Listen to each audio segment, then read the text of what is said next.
She was crying, and she woke up, and it was like, I couldn't believe it, you know. Wow. And then 4 days, she's in intensive care.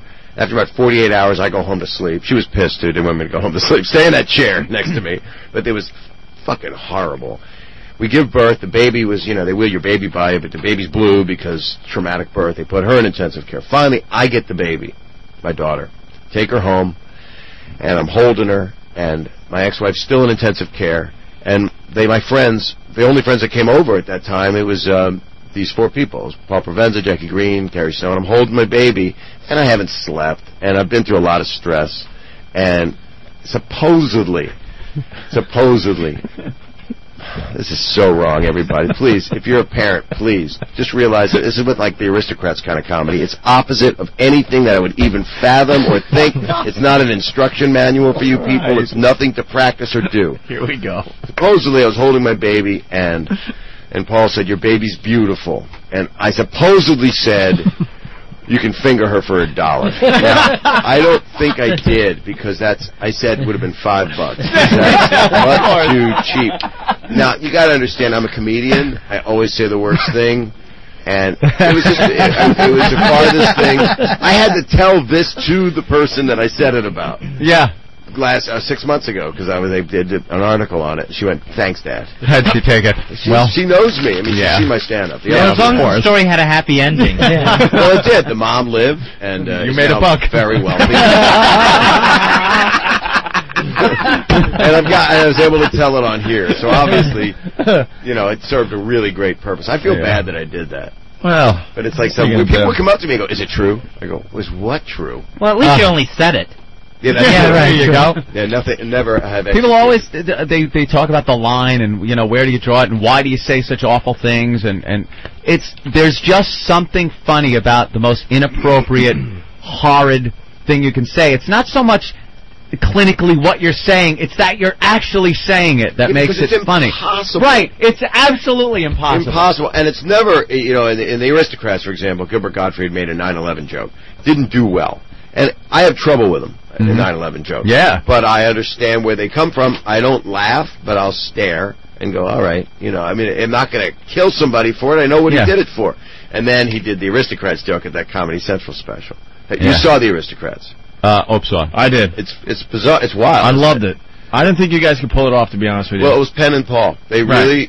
I mean, all you guys, and you guys pulled it off. Big time. I thought you... Gilbert Gottfried and George Carlin were the best. And I said that before you... Thanks. Thank you. George is like the Yoda on... He explains... George Carlin was amazing. Well, he explained what we're all doing. He explained what you do. It's stuff that would normally be behind the trash bin in the schoolyard when you're 14 talking about it. I want to see my... Yeah. Right. So this guy's fucking this hooker. You know, and the other guy's going, yeah, and girls never like it. You know, why are you talking like that? Then I'm looking for the woman that finds that shit funny. Right. And then I'm going to beat the fuck out of her. No, I'm going to marry her. That's what I meant. The Aristocrats. Then I'm going to beat the fuck out of her. The Aristocrats is getting great reviews. You want to explain the movie for the people out there that still don't know about it? It's a family movie. Because it's not released all over the country. I love the song in that. We are Siamese, if you please. You know somebody's showing up thinking, oh, I saw this one as a kid, I got to take my kids. Hey, the Aristocrats. I love this one. They eat spaghetti together. Oh, that's Lady and the Tramp. They're sitting there going, this isn't the fun penguin movie. Yeah, fuck a penguin. This is, it's 100 comedians telling this joke, which is like 75 years old. And it's not a good joke. It's a bad an awful joke. It's supposed to be a vaudeville joke. Gary Owens at the premiere in L.A. said that he was told the joke by Jack Benny. Wow. So, I mean, this is like real shit. I mean, it's shit. It's a shit joke. The point is, people want to get in showbiz so bad that they'll do this. So it's a family. I'm telling the Aristocrats joke. Eric Cartman tells it on the web. You can hear the streamlined version. We're going to play that, but I mean, just set up what the movie's about, basically. Okay. You don't have to do your version. Okay, good. It's a bunch of guys telling a joke about a family that goes into an agent's office to get signed by him, and they have sex with each other, and they shit and piss on each other, and then they go, ta-da, and the agent goes, what do you call yourselves? And they go, the Aristocrats. And the point of the thing is, how dirty and wrong can you make it till you get to this horrible punchline? Which I never get to in the movie, actually. No. I just get to the acts that the family does with each other. But what's funny is that it became anything at all. What do you think? Because not the whole thing, but what do you think, out of your interpretation of it, is the harshest part of your? Well, I actually had an interview with a lady who was crying and said that I offended her so deeply because she was abused as a child. And I went, no. This is not my intention at all. You shouldn't have seen it. That's not what this movie is. I'm the opposite of that. I swear to God. I'm the first guy that will run to the front of the plane. Or, I don't give a shit if a kid, no matter what denomination, is hit by a car. I will help him. That's nice, even black kids. No, I was thinking more Taliban. Do you take the bomb pack off the kid before he detonates if he's been hit by a car? Do you help the suicide bomber? I say no. You shouldn't apologize, by the way. It was her fault for dressing like that when she was young. Nothing on that one? I thought that was a really nice chuckle from everybody. I laughed at the fact that it died. If that helps you. Oh, boy, you go down hard. Continue. That's okay. You followed me with a horrible premise of saving a kid with a bomb bag. Yeah. We all have them on this show. Well, we got Cartman and the gang from South Park doing the Aristocrats joke. It's quick. Let's play this here, and then we'll continue with Bob Saget. You guys want to hear a funny joke my grandpa told me? No? Okay, so this family walks into a talent agency. It's a mother, father, their son and daughter, and a little baby. The father says to the talent agent, "Sir, our family has an amazing act. We know if you would let us perform it for you, you would want to sign us." And the talent agent says, "Sorry, we don't sign family acts. They're too cutesy." But then the mother goes, "Please, sir, if you just give us 2 minutes, we know you'll like our act." So the talent agent says, "All right, you've got 2 minutes." The family jumps right into it. The mother smiles and points to the son, who hits play on a boombox. Thrilling circus music starts to play as the father spins his daughter around, bends her over, lifts up her skirt, and starts licking her asshole. What? Then the son lays down on the floor and opens his mouth, and the mother tears off tearaway pants, squats down over his face, and starts shitting all over him. Dude! Hold on. The father grabs the baby, takes off his diaper, and starts sucking his cock, right? While the son, still with his mother's shit in his mouth, goes over and licks the baby's tiny little balls. Dude, hold on, cop. Now the mother lays down on her back on the floor while the daughter gets up high on a chair and starts pissing all over. Then the father and son take the baby and start stuffing it head first back into the mother's vagina, while the daughter's piss rains down on all of them. Dude, just stop. Hold on, Cal. They get the baby halfway in so that just his legs are sticking out, all kicking and flailing around. The son takes the mother's shit out of his mouth and starts rubbing it all over everyone, while the father sticks his cock in the baby's asshole and fucks it while it's still inside the mother, until he comes all over the baby, the wife, the son, and the daughter. Cartman, I don't want to... Stop!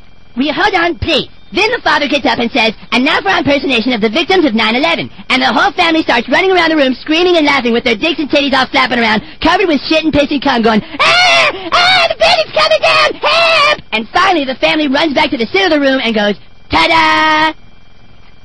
And the talent agent, he just sits there for the longest time. And finally he says, "Jesus, that's a hell of an act. What do you call it?" And the father says, "The Aristocrats."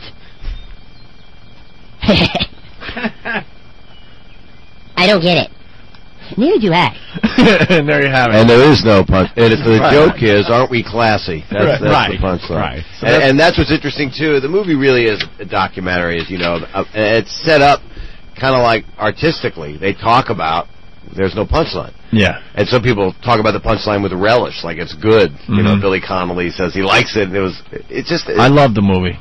To see some of these guys get dirty like that you don't expect. Jason Paul Reiser and Jason Paul Reiser. Was there anybody that wouldn't curse that said, "No, I'm not going to do it"? A bunch of people didn't curse. Rita Rudner didn't curse. Of course. And yet, but she was still cool. I mean, she was still. Larry Miller didn't curse. Really? I would have liked to have seen Bill Cosby and Seinfeld in it just because they wouldn't have cursed. Chris Rock didn't curse. You know, he just kind of talked about comedy a little bit.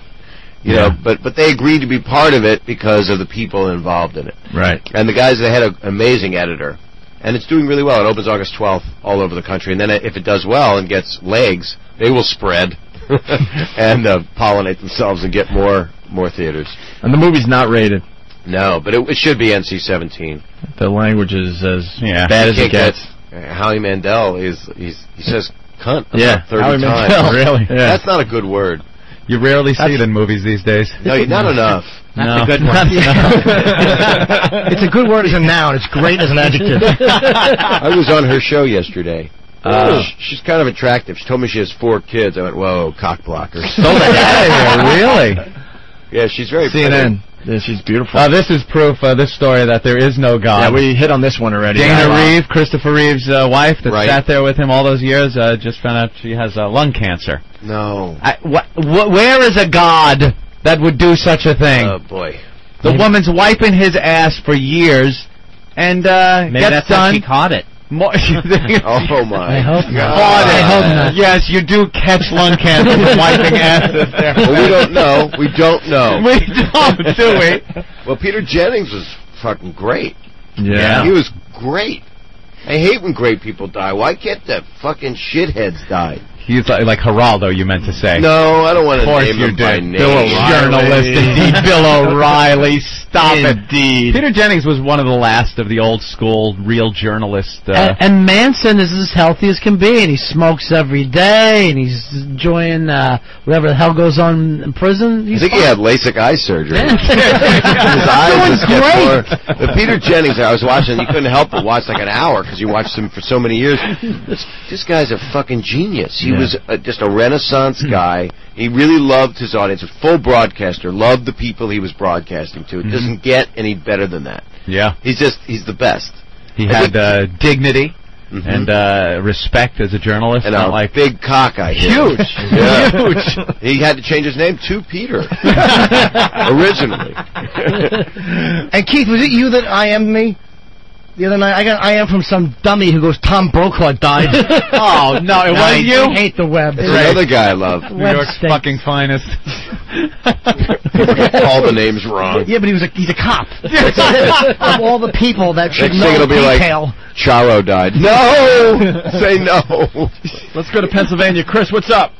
Hey, what's up, guys? Hey. Bob, I went to your old high school. There's not a day that goes by that we don't bring up your name. You're the worst thing that came from our high school. Jesus, dude. You mean sorry, Abington? like we have football stars coming out. We have actresses. We have people that Which high school? I in moved. college right now making big bucks. And you're college? Who it's came always out of that your one college? guy. Who? What high school are you talking about, man? Abington, man. Yeah, I was there 1 year. I was just there my senior year. We actually have your face behind a shard of glass that says like Bob Saget from Abington. Well, that's fucked up. I had nothing to do with that, dude. But I mean, so you hate that I love you. You're a funny guy. Oh, you like me? Yes. After all that. I got confused. I mean, I like you. The majority doesn't. Well, they can go fuck myself. No, they'll be fine. I don't really care anymore. I just want to make people laugh. If they're smart enough to laugh, then fine. If not, I hope they get diarrhea. Stay in Real Abington. stinky diarrhea. It's the kind of diarrhea that once they stink up their toilet, it doesn't go away, and all their friends know that it smells like barf coming out of their ass. That's what I hope those people, the galloping ghosts that don't know that I'm a good guy. Nice watery cancer shit. That's what I'm thinking. I'm thinking the shit that Chris Reeves' wife's. How's she doing anyway? Did they say? How is she? Not well. Undergoing treatment. That's like the worst. She got too close. Why couldn't that happen She got to too people close. that don't like me at Abington? Right. I can't wait till Keith the cop IMs me later. Boy, Bob Vila was dirty today. Bob Vila. Let me help you with your door frame. Everybody in Abington, someday they hope to move to Conshohocken. That's well, the thing is, they don't know me. They just saw the Full House. They figured, oh, this guy's fruity and making a lot of money. That sucks. I hate him. Yeah. And people in Philly a lot of times are really nice, or they're real resentful. They'll say things like, oh, we don't need to live in New York. We're better than New York because we're from